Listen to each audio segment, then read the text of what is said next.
কম্পিউটারের এই যুগেও টাইপরাইটারে কাজের এমন দৃশ্য চোখে পড়বে ঢাকার আদালত পাড়ায়। একসময় এখানে শতাধিক টাইপিস্টের ব্যস্ত দিন কাটত। এখন টিকে আছেন বিমান পালের মতো হাতে গোনা কয়েকজন। এই তো আগে অনেক কাজ ছিল, এখন অনেক অর্ধেক হয়েছে আর কি। কত লোক এখানে তখন টাইপরাইটিং কাজ করতো? তখন 50-60 জন ছিল, এখন অল্প কয়েকজন, 8-10 জন। 1975 সাল থেকে এই পেশায় আছেন সেকান্দার আলী। দিনের বেশিরভাগ সময়ই তাকে বসে কাটাতে হয়, কিন্তু 5 দশক ধরে যে যন্ত্রটিকে আগলে রেখেছেন সেটি ছাড়ার কথা তিনি ঘুণাক্ষরেও ভাবতে পারেন না। এটা তো একদম বিলুপ্তি।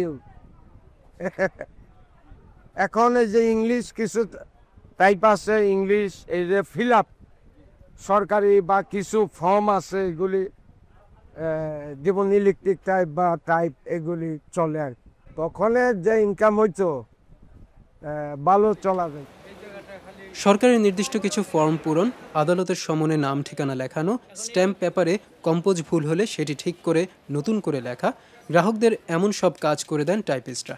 আবার পুরনো দলিলের নকলের জন্য কারো কারো এখনও টাইপরাইটারের লেখাই পছন্দ।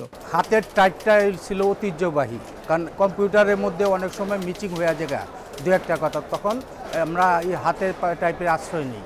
এটা দীর্ঘদিন করে যেতেছে এবং সে নির্ভর করে কম্পিউটারে পদ্ধতি পারে না, এই জন্য কম্পিউটার করে না, টাইপ করতে পারে না, ঠিকমতো আসে না।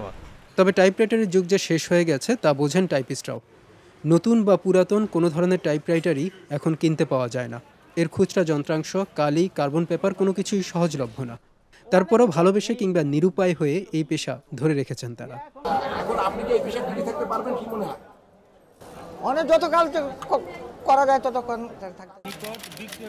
ঢাকার আদালত পাড়ায় কম্পিউটারের পাশে বিমান পালদের টাইপরাইটারের খটখট আওয়াজ যেন এখন যন্ত্রটির বিদায়ের বার্তাই দিচ্ছে।